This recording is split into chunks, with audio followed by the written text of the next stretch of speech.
This week on Destiny Underground, Bungie, we need to talk. we're your hosts, PBnLadiez. I'm Zach.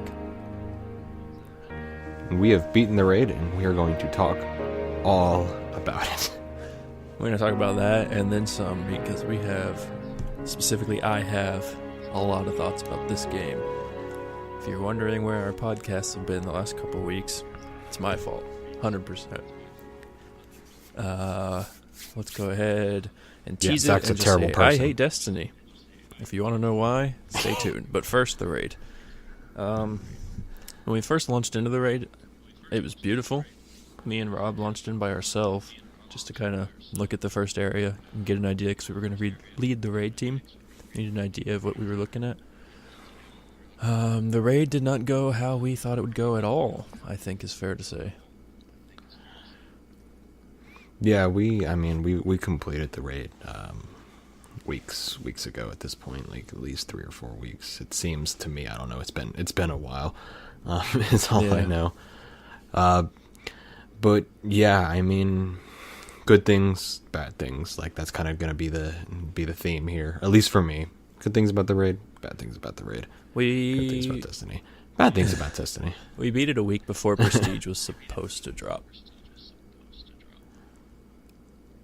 And then it got delayed. Yeah, I'm not necessarily sure. What that date looked like. Actually, completing the raid was hard because we wanted to do it completely blind, and we went in with a full fire team of our clan members. We lost a clan member because of wanting to do it blind. That was an ordeal. So then we had to find a random. What it ended up meaning was we got halfway through the raid, and for the second half, we had somebody that already knew what they were doing, and we didn't get to figure everything out. But we did figure out quite a bit on our own. We figured out the first 6-switch puzzle, the second 6-switch puzzle, and we found 4 of those pressure-sensitive plates that nobody knows what to do with still, all on our own. Figured out the sequences all on our own. That was awesome. We found the whole secret area of the raid, which we will definitely talk about. But first, you go into the raid, and you have this big circular room that, depending on the week, will have a door that you have to defend and collect 3, staves? And for lack of a better word, flags. I don't know. Yeah, legions. You open the door, go in, and that's an encounter. You repeat that process 3 times throughout the entire raid, and then you go in and do the boss. It's the actual encounters themselves that are worth talking about. I'm going to let you talk about dogs, because that was our first one, and your favorite. I mean, you want to just give like a brief rundown? Would essentially be. Yeah, why'd you like it you so walk much? in. I mean, I liked it because it was different. It's different than anything else that we had really done. And I kind of alluded to that when we kind of did our mini raid preview. But it was different, and it turned out to be the only encounter that was different. Just fundamentally than anything that we had actually like dealt with. And it was really cool, just from having 2 people up top kind of guiding a team of 4 to telling them what they're going to do, and they all needing to like be together, and then like you have to like damage a dog. And it was just I don't know, from a fundamental like mechanic standpoint, it wasn't anything that was something that we had seen, and it was just fun because I enjoyed like the stealth aspect, but it was still Destiny. It was using mechanics that were in the game, but not necessarily looked at it. It was really inventive and intuitive, and it was something that I really enjoyed, personally. Yeah, I thought it was great. I love it. I like the fact that you have 2 guardians on the top doing something completely different from the 4 down below. It really gave the idea of like, working through something. It was cool. I liked it. I liked that you could approach it in multiple ways. I mean, the intended way obviously was to get a couple stacks and damage the dogs and repeat 4 times. But if you had 2 people up top giving good enough directions, you could essentially do it in one go, with enough damage. Thanks to Striker Titans. I felt fantastic when the dogs glitched and I managed to kill 2 of them in one go. That was fun. Threw the whole raid off. Nobody knew what was going on anymore at that point, but it was still fun, the fact that you could even do that. Dogs is definitely the best part of the entire raid, I think. Yeah, I think it's the best, hands down, encounter, at least the best formulated one, just from a teamwork standpoint, from a mechanic standpoint, from like a free form, like find your own like sort of feel with your fire team mechanic, like everything. It just is really well done. I applaud the raid team for that mechanic. It is well done, but I think it's the only thing that would be inspired, or I think that would be like extremely well done in the raid, because the week that we did it, we did dogs first, and then we did gauntlet, which I know you have some strong feelings about Yeah. the gauntlet, which is not. We figured dogs out completely on our own, blind. Yeah. Which may be why we like it more than others, but I don't think that's true. I think it's just mechanically better. Gauntlet is garbage. And I'll tell you why. And it's another problem I have with raids overall, which I'll talk about at the end. But you have to kill all these ads at the beginning to even trigger the event, then stand on a plate. And Gauntlet requires so much team precision, which isn't a bad thing. But one tiny mistake, because of the revive tokens that you have now, can ruin the entire encounter. Granted, when it goes flawlessly, it's maybe like a 7-minute encounter, so it's not too much time lost.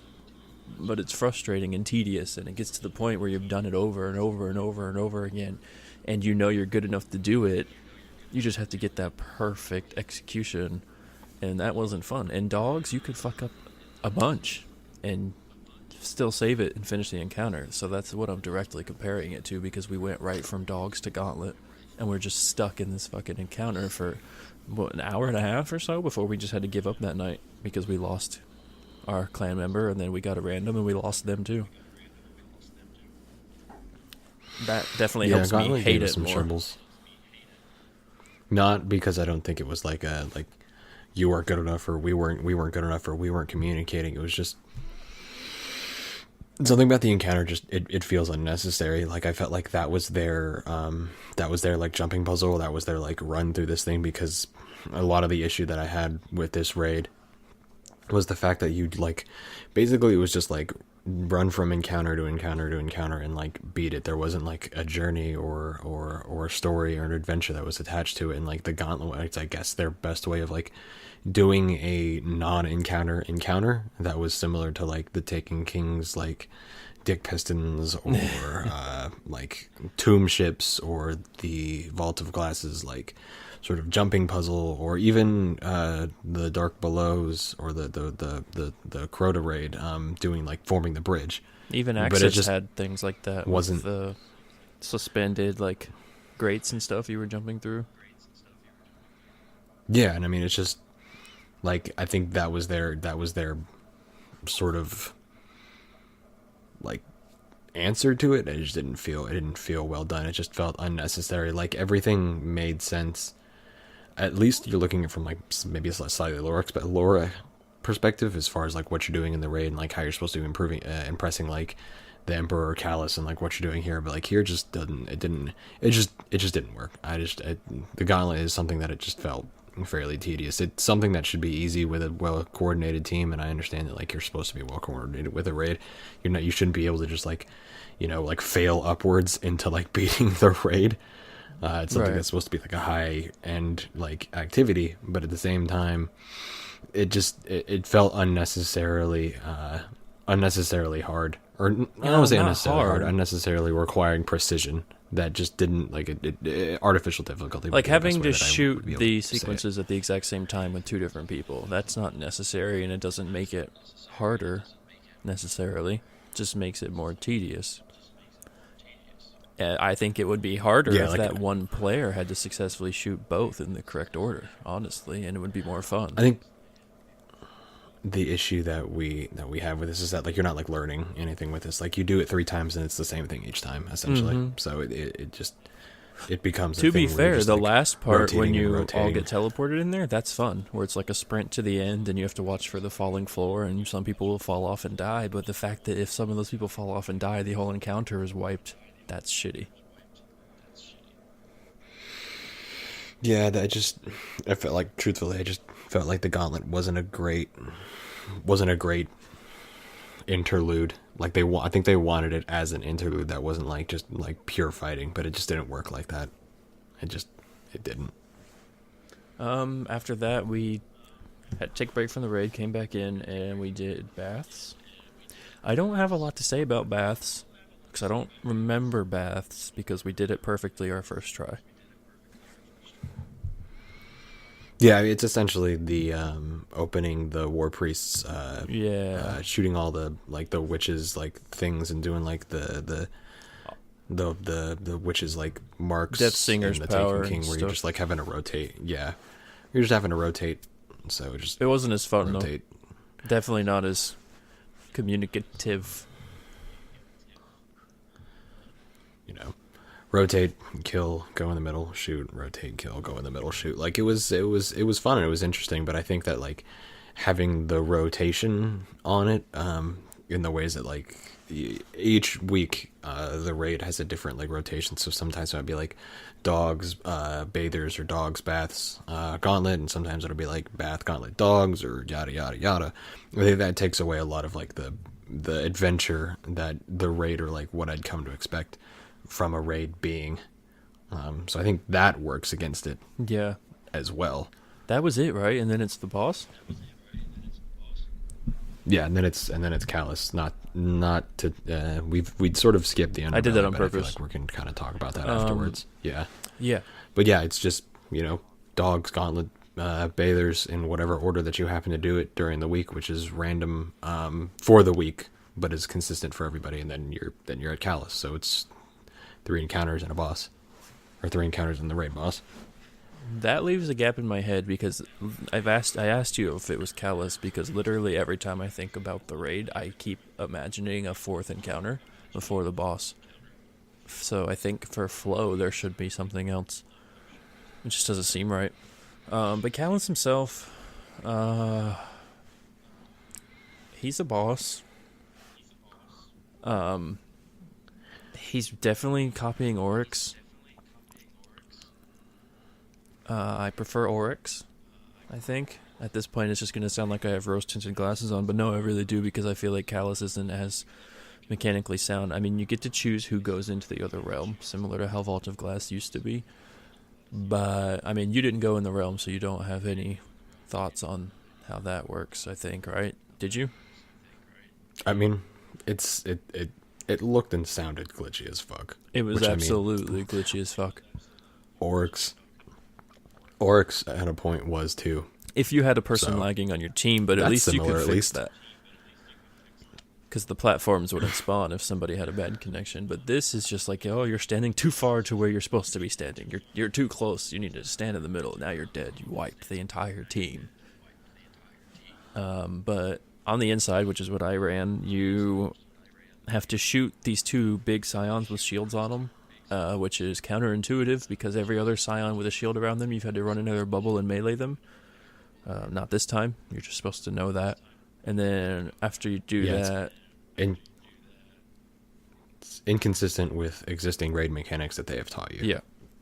And each player in the inside realm sees a different symbol on Callus's head, and they have to call it out so the players in the other room can kill that scion. Not by shooting them, by jumping in their shield and punching them. And then that'll create like a barrier that keeps the players from getting sucked into his mouth. Rinse and repeat until you get to the end. It also spawns scions on the ground that if you don't kill will bump you up over the barrier and cause you to get sucked in. So you do that, and if you survive it long enough on the inside, I'll let you talk about what happens there. So generally the encounter starts and you have to clear a bunch of ads, and then somebody gets 3 people get spawned into it, which you can choose, and then 3 people stay out. You have 1 on one side, 1 on the other side, and you're essentially supposed to kill the scion that isn't, or that is called. So the last one that isn't called, or no, you don't kill the scions that are called, and then you kill the one that isn't. So you're just supposed to be like watching out and like kind of like being on there while killing ads, and you have 1 floater that's killing ads until they get to a point at which Callus like summons like an overshield, and then you shoot him a lot until the inside team or the dimension team or the portal team or however you want to call them, the realm team, gets enough stacks, so like 50, 60, 70, 100, they have to like shoot these skulls that are coming out of his mouth to like get a damage multiplier. Then you shoot him, everybody gets teleported, and then you jump from platform to platform, just basically damaging Callus. And then however many times it takes, you basically repeat that whole process. Like that's essentially the encounter. Yeah, exactly. So, you know, And then he dies. like I guess preparation phase and like the ad killing, you have like a I don't know, like a middle phase where like you're going through, and then you have like a stack clearing phase and then a damage phase. So you can say like 2 to 3 phases, max 4 If you wanna coordinate really cut it down. well enough, you're only gonna have to do it twice. He really doesn't have a lot of health, especially if you get enough stacks. I mean, with the proper like setups, with the proper setups, you should be able to do it once. But I mean, you kill him, and then the floor opens up, and you go down, and there's a million other Calluses because he's a robot chicken. And that opens up a ton of lore implications. Which I thought was really interesting. Yeah, it opens up a lot of lore because he essentially has all of this power and can tell us that light isn't the only way, but I don't expect us to hear anything about it in the game. Not at this point, anyway. I'm too shaded. But, I mean, that's the raid. There's a whole other underbelly of the Leviathan if you do the puzzles in the beginning that opens up, and you get keys from finishing each encounter. And that's where I really want to talk about this, because when you play Vault of Glass, and I'm going to talk about Vault of Glass because it's the best raid they've ever made. You play Vault of Glass, and you go in, and you do the sequence to open the door. That's essentially the staves to open the encounter in this raid. Yeah, and You go in the door, though. each raid has that. So like the Taken Yeah. King had the like orbs that you had to do. The I keep forgetting the raid, but the Crota raid, I feel bad calling it, had the light posts. You're not far off. At the Axis raid had the I guess the charges that you had to. Unvosic, yeah. Yeah, so like each one has like a entering sort of thing, which is I like that. It's sort of like to get you. Yeah, but then ready. you had to do it So, 4 times in the Leviathan. Yeah, It's called Crota's kind End, of by the way. ruins it. Crota's And End, Wrath of yeah. the Machine.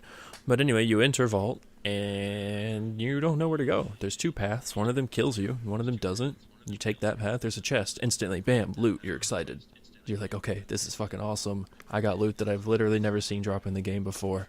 Oh, look, there's a door here to the left. You can go through that door, take a cool scenic route, come out into like a big, giant, open chasm, jump down some platforms, and then you're at the next encounter, which triggers.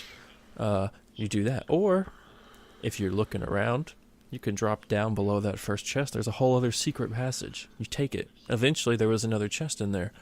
And it brings you out, and you come around the corner, and you're in that same big chasm, but on the other side of the room. And then there's like a little puzzle, and then it gets you back to the beginning area. No reason. Just makes the area feel more alive and real. And then you start the encounter, do the encounter, beat the boss, get the loot, and then guess what? There's 2 more paths that you can take. One of them is hidden, and one of them isn't. The one that isn't is fucking awesome. It's got a 14-mile drop, land on a river. There's fucking enemies you've never seen before floating around. Or take the hidden path, find a secret room with another chest in it that drops exotics. It's where Rob got his first Galahorn. Rinse and repeat. Go through the encounter, multiple paths, multiple treasures, explore it. And the Leviathan, if you do the raid, you do all 4 combat encounters in a row, and then all of the exploration is separate. Completely optional. All of the puzzles to get the chests are exactly the same. It's terrible. Yeah, I mean, when you kind of said what I was thinking as far as the adventure or like the journey part of the raids are as far as what we were expecting. But yeah, like everything had like a journey, even though we've like shit on Crota's End pretty hard, and I think the community has, like, even that had like a journey that you went on, and like you went on a journey to go kill Crota, where here it's disjointed is the best word that I have for it. And I feel like It's it 2 would have been different better things. and they didn't even have to they didn't even have to change what they were doing. Do you know why? From the raid. Because every single one of the secret rooms down below has an opening to the encounter rooms. You can so what I bypass would have the really, staves what I completely. really, So just take it out.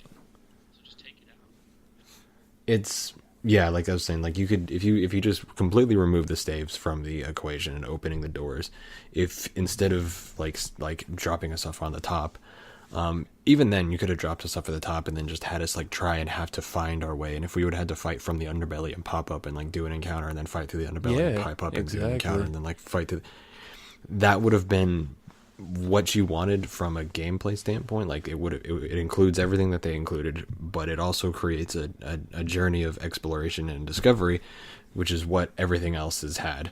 So I think it just lacked it because it felt disjointed, and it feels like it's almost, they're like trying to hassle you for loot. Like they almost don't care about the exploration part of it, the journey.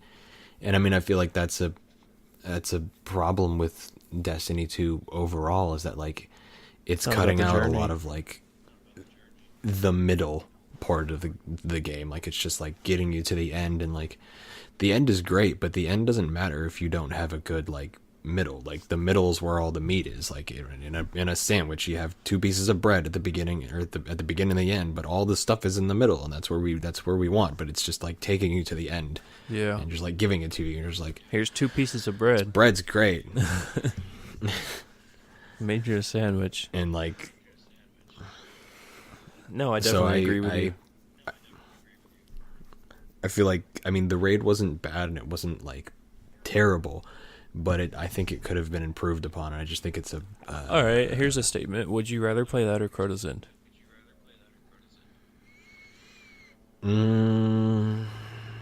I'd probably rather play Crota's End.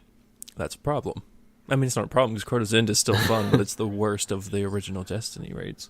At least in my opinion. I think you don't like Wrath of the Machine more.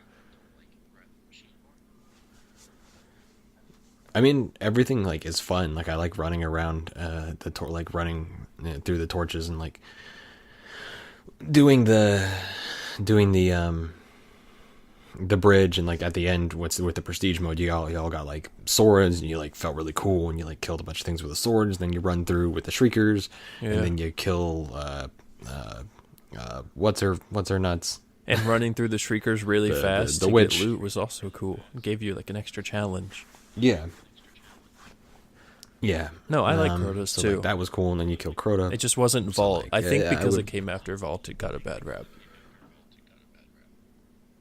But yeah, I would rather play Vault than this, and mostly just because it feels like it's just like trying to rush you through it without actually having a journey. And the great thing about Vault and King's Fall is that they are journeys with things. Like it's just a good experience. It's an adventure, and that's what Destiny is an adventure. Even Wrath of the Machine was an adventure. I mean, you get to go on top of the wall that you've been defending this entire time and explore through it and jump down and find like an ancient server room, and then you find this fallen down there is like absorbing it and using Siva. So this raid missed that, and I'm going to be a little controversy spin foil hat here and think that originally it was like that, because outside of the main room you have a place where you could have dropped 3 staves. So imagine if you did the stave encounter at the beginning of the raid and that opened the underbelly, and then you went through and did everything like that. I mean, it would work perfectly. Yeah, no, I mean, I feel like it's just it's confusing because, like I said, I feel like they just took the middle portion of the game out and made that optional, because you can access all of that, and it's not that it wouldn't have been that hard from a design standpoint to just like remove the Castellum or whatever it's called and make you fight through the underbelly. The underbelly needed to be where you needed to go because it's all connected. And anyway. the underbelly I've seen looks maps awesome. of it. It's all connected. Yeah, and there's all this work that people have done as far as the underbelly that I'm sure a huge portion of even the raid teams that have completed haven't seen it. And that was the best part of the raid for me, was exploring the underbelly, to tell you the truth. I agree. That and the dogs.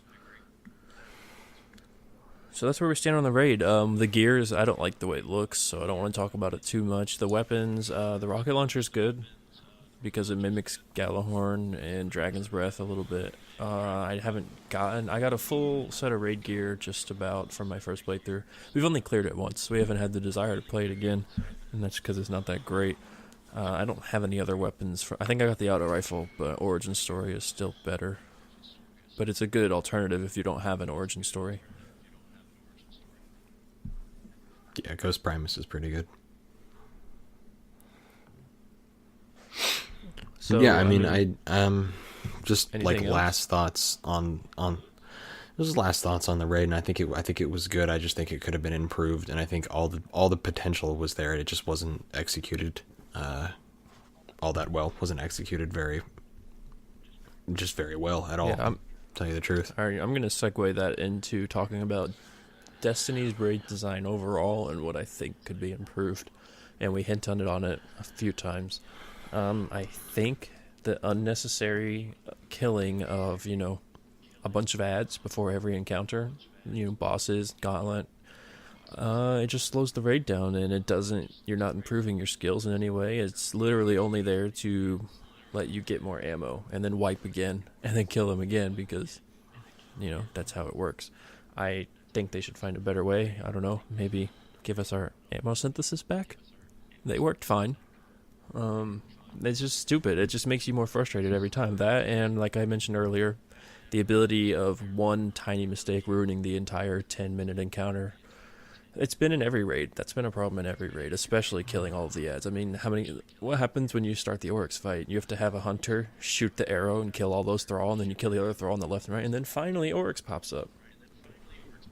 Or moves over to the side, I guess.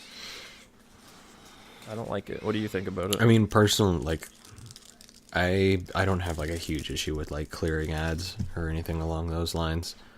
So that's just like a more of a personal gripe. But I do think that it was like, since you've said something, I had paid more attention to it, and it does seem that it'd be like that is something that happens before the start of every fight. Like dogs, you clear ads. Callus, you clear ads before the encounter even starts. I don't think that's too bad of an issue, but I think it's something that could be looked at in terms of just changing it up a little bit. But mechanically, like, I feel like if you don't do something right, then you should be punished as a team. Like, you need to learn the mechanics, and it's all about like communication, high level communication. Right. As far as mechanics go. So like, I don't necessarily have an issue with like wiping because of it, but what was great about some of these other encounters in some scenarios is that you could fudge a little and still try and make it, which made it a little bit more frantic and a little bit more fun. Because like in Vault, if you got marked, you could just go cleanse yourself and come back, and it does mess it up, but you can continue to do it. More variety. Or in like the War Priest, or in like Golgoroth, like if you didn't do as much damage as you needed to, or if like you didn't do as much damage and he like blew away one of the pillars, or one of the things that you drop down, one of the bubbles, like you can continue to try until you fail. Whereas this one, it seemed like there was a specific win flag and a specific fail flag, and there was not a lot of in between. That wasn't the specific like dogs encounter, so it's hard. Yeah, I mean, And I mean, I think I it goes hand in hand with me disliking one mess up ruining it just because of the ad wipe that I have to do every time I know it happens. Yeah, and I think it's probably just a frustration point for you. That's how I feel on the Leviathan raid and Destiny raids in particular, though. That's where I stand right now. Yeah, and I don't think it'll be unless they change something, which they won't. That's kind of where I think we'll stay with this for the most part. Well, there's another thing we need to talk about. It's the Iron Banner. We sucked its dick in the last episode. Yeah, which was a while ago. We kind of talked about faction rallies a little bit in that, and then kind of gave a short intro to Iron Banner because we'd only been playing for a couple days up to then, up to the recording of that episode. And it's been a couple weeks since we've had Iron Banner. We've thought about it both together and separately. Done some reading. Zach's done some math. Yeah, and I guess we have like the same thing we have to talk about the raid. Like we have some criticisms of Iron Banner, but also some things that could possibly be done better. And I think there are some things that were done well, even if there may not have been many. So I don't know. Did you want to go first, or should I kind of lead in? You can kind of riff off of. We're Iron Lords last time I checked. Yes. Yeah, no, I mean at the end of the Rise of Iron, like Saladin said that like we are the start of like the new Iron Lords, and even Shaxx references it at the beginning Yeah, of the campaign. If you are a Destiny 2 vet or calls Destiny the 1 young veteran. wolf. So yeah, why does Shaxx's description say he's the last surviving Iron Lord? It's just, it goes back to Destiny 2 doesn't care about the journey, and its lore is not consistent. He doesn't even talk about With it. Like, he doesn't itself, even yeah. mention us being Iron Lords in any of his dialogue. That or like Siva or anything that like we may have done. It's just hey, a guardian, and he's just like kind of like babbling to Yeah. himself for the most part, and he's now the Iron Banner like person again, and Lady Ephrodite, who was the Iron Banner like vendor during Rise of Iron for a whole year, or what was the better part of a year on cycle, just Dead, I is gone guess. again. I don't really know where she went, but it seems like in many ways like like the dev team almost was treating this as a reset for Destiny, because a lot of the same things are happening. They're just like introducing like similar but not same mechanics, and Saladin like showing up once a month and not really knowing anything about him, and he just kind of like babbling to himself in a corner, or something that was a very consistent theme in Destiny 1 before we got to know him in Rise of Iron. And that not being consistent is definitely a point of contention, and a disjointed feeling between us the player and the character that is Saladin. Yeah. My biggest problem with Iron Banner, and it's fun to play because Destiny 2 is so mechanically sound. I had fun playing it. We won a bunch, we lost a bunch. I think I had like a 50-50 ratio by the end of it, and that's what you expect from a game like that. But I didn't get a single piece of armor. I did the entire seasonal reward package, which is 2 Iron Banners, probably. We're going to get one more before the season ends. So I did what they expect me to do for 2 Iron Banners in 1, and I didn't get a single piece of gear. I got every single weapon 6 times. Well, I didn't count, but I got every single weapon enough times to know I got that weapon more than once. And since roles aren't different, I just deleted them, and that's my biggest problem with it. The armor was awesome. I have one more chance to get it. I'm going to have to play, and I have the math on it, and it's not pretty. Let me see. The average person has to play with a win-lose ratio of 50-50, 40 hours of in-match time to get every single piece of gear. And if you split that over 2 Iron Banners per season, you're looking at about 22 hours after you wait for queue times. Straight Iron Banner, 1 week, 22 hours. That's ridiculous. I hate it. And It's a part-time job. yeah, exactly. Iron Banner in Destiny 1, you had ranks. Hitting a certain rank gave you the ability to buy a specific gun and armor piece that you were guaranteed to get, and then other gun and armor pieces were in the loot table at the end of matches. You don't get any loot at the end of the Iron Banner matches now. You get regular basic Crucible loot. You can't use your tokens to buy any gear directly. That's it. That's my entire problem with Iron Banner summed up in 2 minutes. Yeah, I mean, there's a lot, and I think Iron Banner is indicative of a larger problem within Destiny, but specifically with Iron Banner, yeah, I mean the drop rates were laughable. They were deplorable, and I float between wanting to feel like my time is valued by Destiny and by Bungie, by not having to grind my face off for 40 hours in an event during a 1 week period to get all the gear. But at the same time, I do think that the gear should be special, and it should be something that should be, like looked upon and say, oh wow, you got that. Like you have to be awesome to have done that. So I feel like they made the drop rates just absolutely ridiculous, while like keeping it like fairly casual for some people playing, somebody out there. But I'm not necessarily sure who those people are, because a lot of them aren't going to be playing a lot of Iron Banner. And one thing they did that was different between Destiny 1 and Iron Banner and Destiny 2 was they turned off the light level cap or the power level cap. Yeah. Same thing.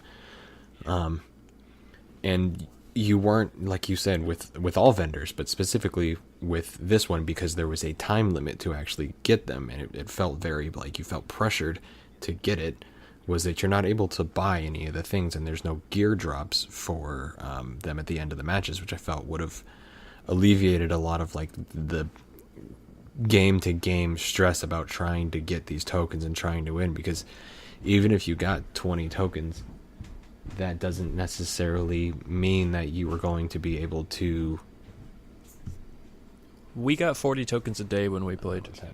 And yeah, and I mean, that's essentially what, if you're playing it on a semi-regular basis, but not like devoting a whole week or a whole, 40-hour job time to it, that's what they kind of want you to do, because Saladin's going to give you some tokens, then you got to play some matches to get those tokens. So assume that you're going to get 2 packages a day, which would, if you played all week like that at that rate, that's 14 packages, and you would figure that you'd be able to get something from that. But the drop rates are just they were not what they needed to be, exactly, really, at that rate.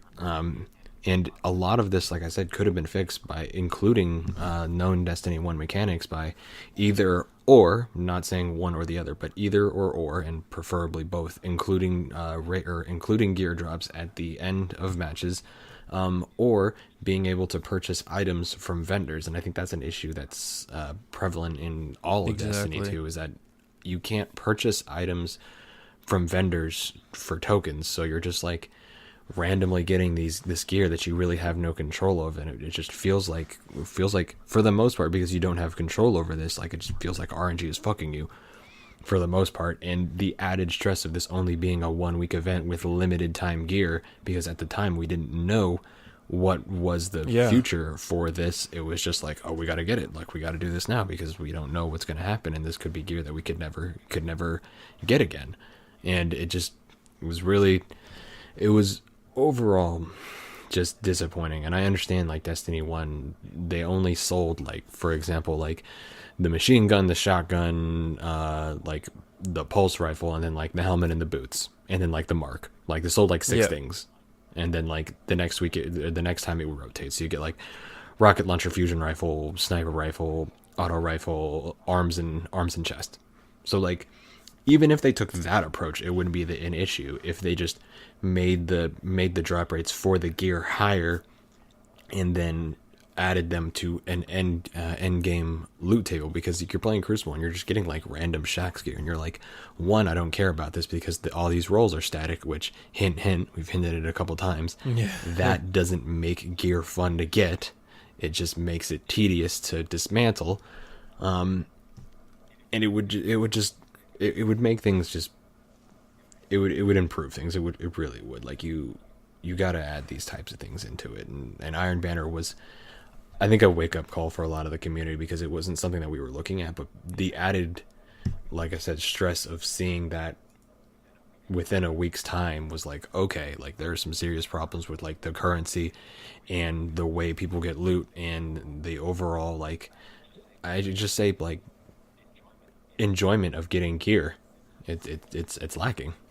And Iron Banner was a huge part of what we ended up seeing. Faction Rallies was kind of like the primer, like they were getting us primed for disappointment. And then Iron Banner, they came in and really just like let us have it. I agree with your statement. So, and I mean, the cracks were always there. It took Iron Banner and Faction Rallies to really bring them forward. Also, get rid of the fucking additional rewards from our token drops. Nobody gives a fuck about them. They make us feel like we missed out on gear, even though they don't. It feels like that. The additional rewards are an issue, especially when you don't have an idea of like what you could possibly getting and what the percentages are. For me to get like, like Terra Concord helmet or Terra Concord plate, when I'm like specifically turning in Iron Banner tokens, I'm turning in because I want Iron Banner gear.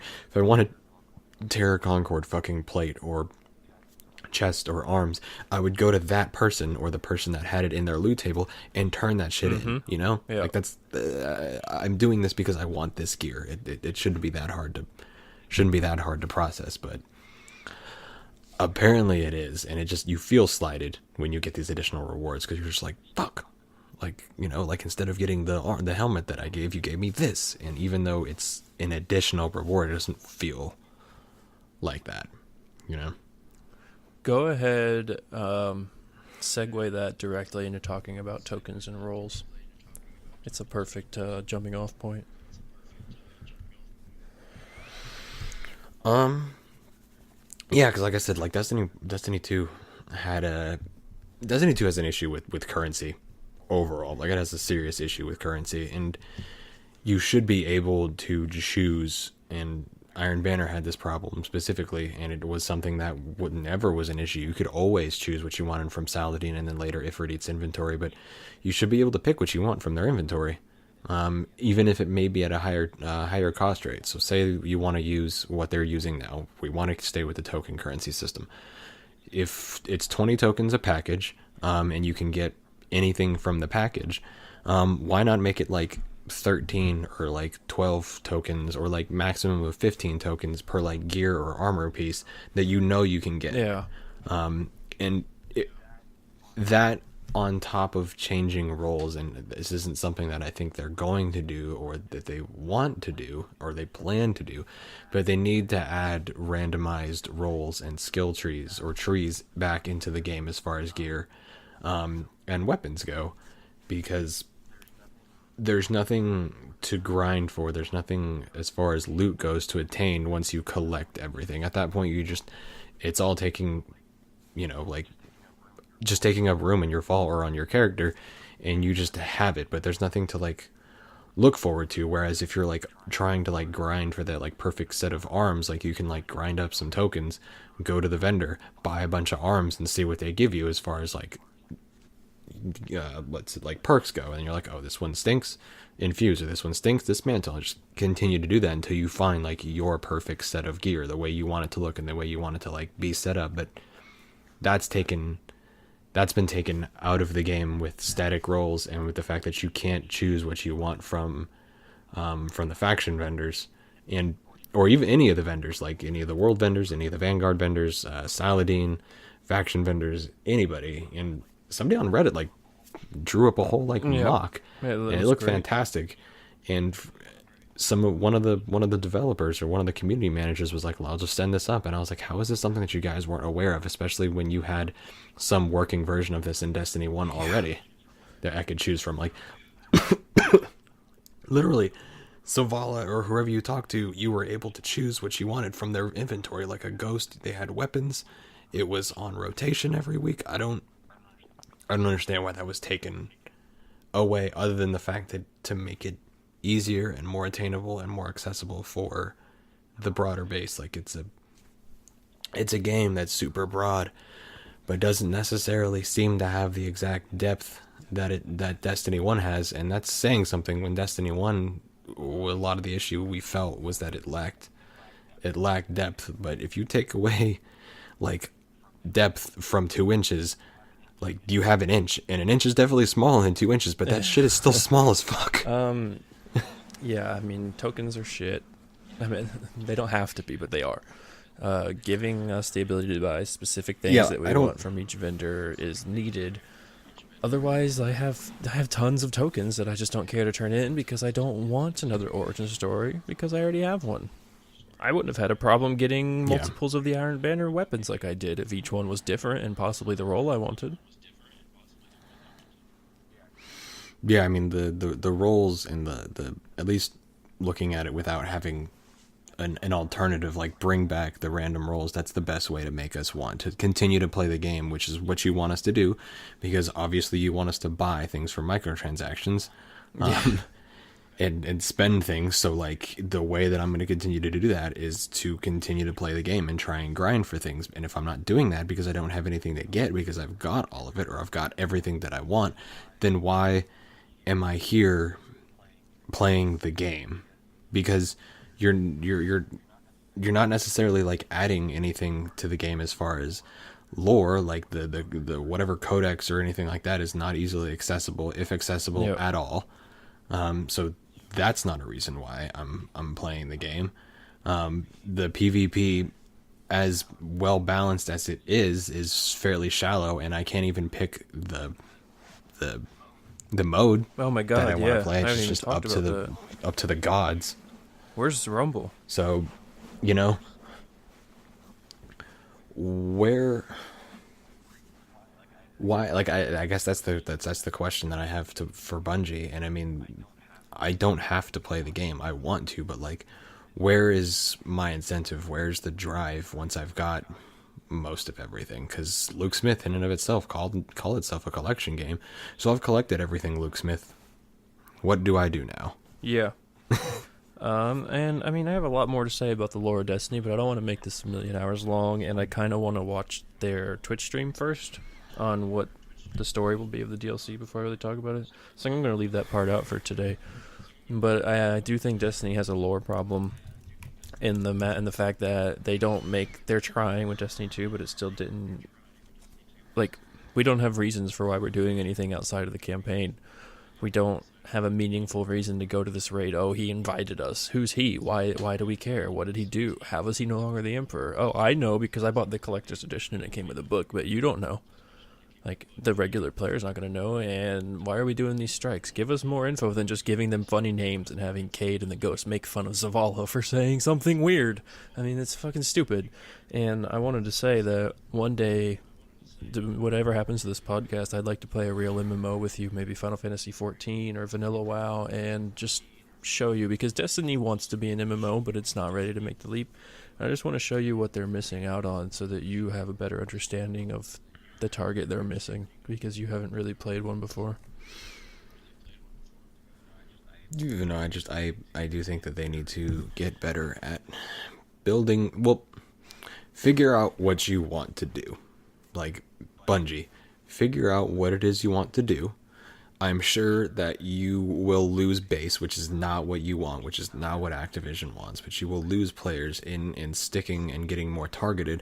But once you're able to get more targeted, you will then be able to refine what you want as far as, like, a game goes. So, like, they're straddling a couple different things, and it then becomes a jack of all trades, but a master of really nothing. You're not doing anything exceptionally well, and that's kind of where we're at right now. Like, the story is fine.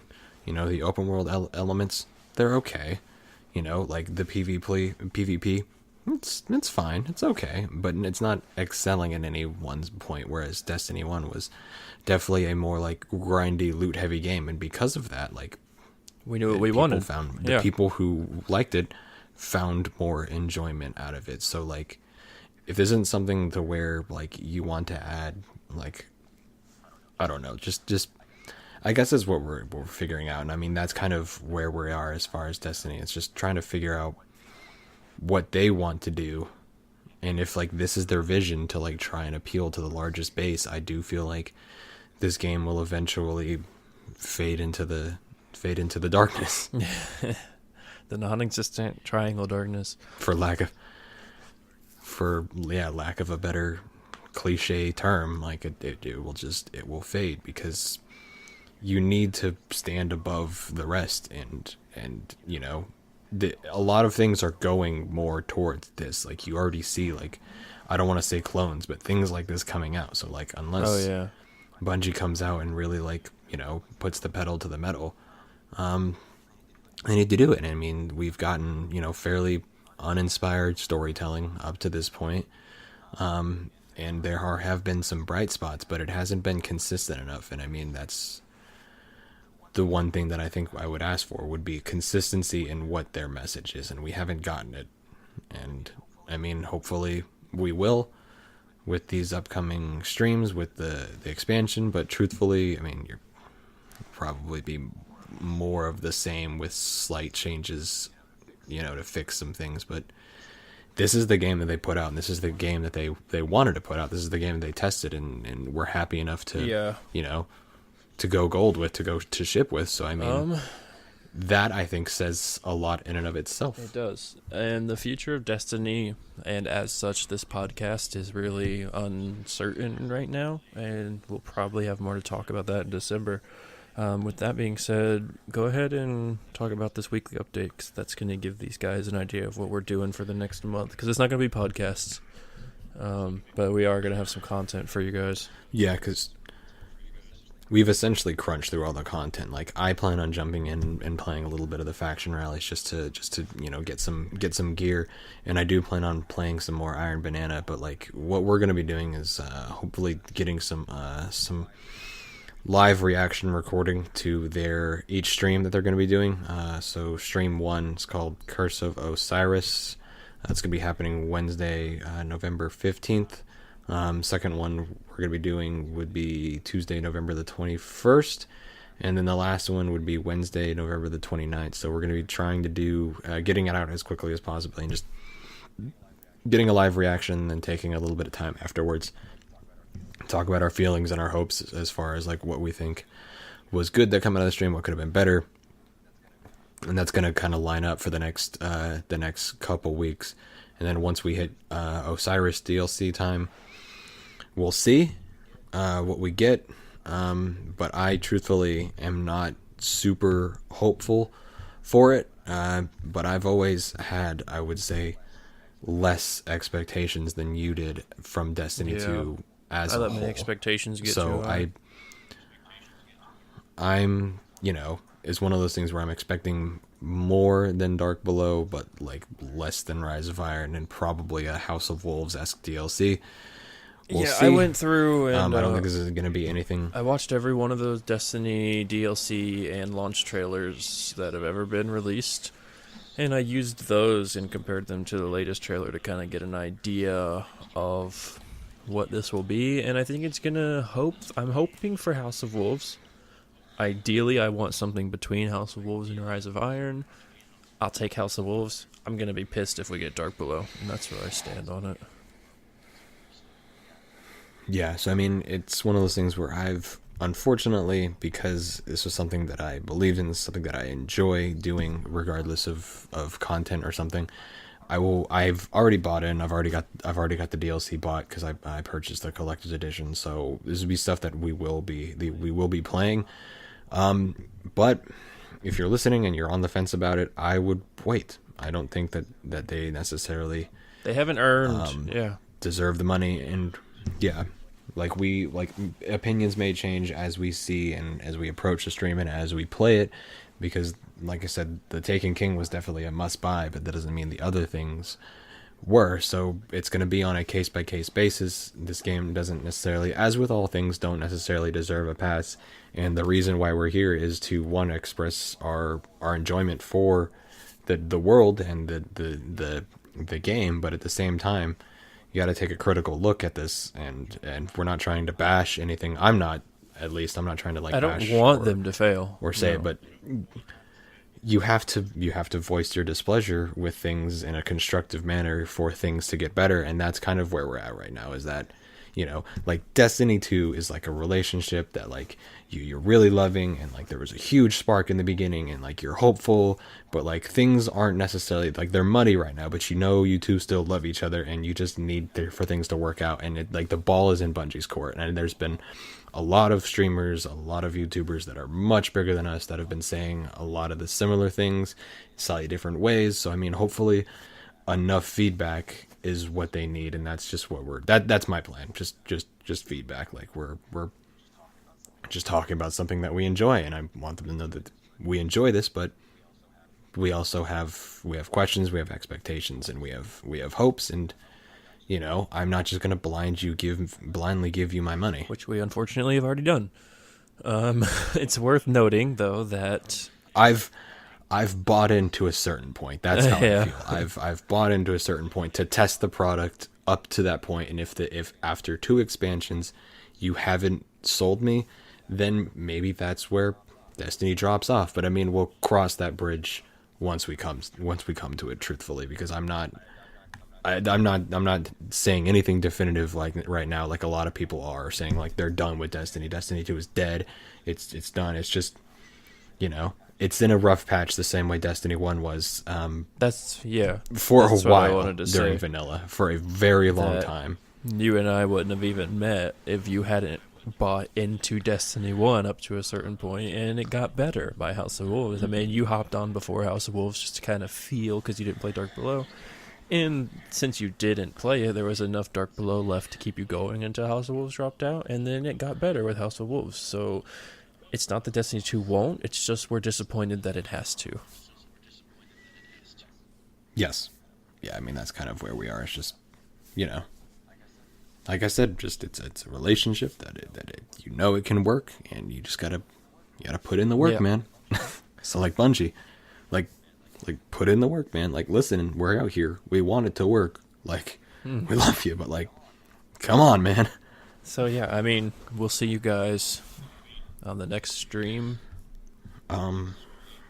Which Yes, next episode that we'll be dropping will be stream. Hopefully, we'll have face cam. No guarantees on anything ever.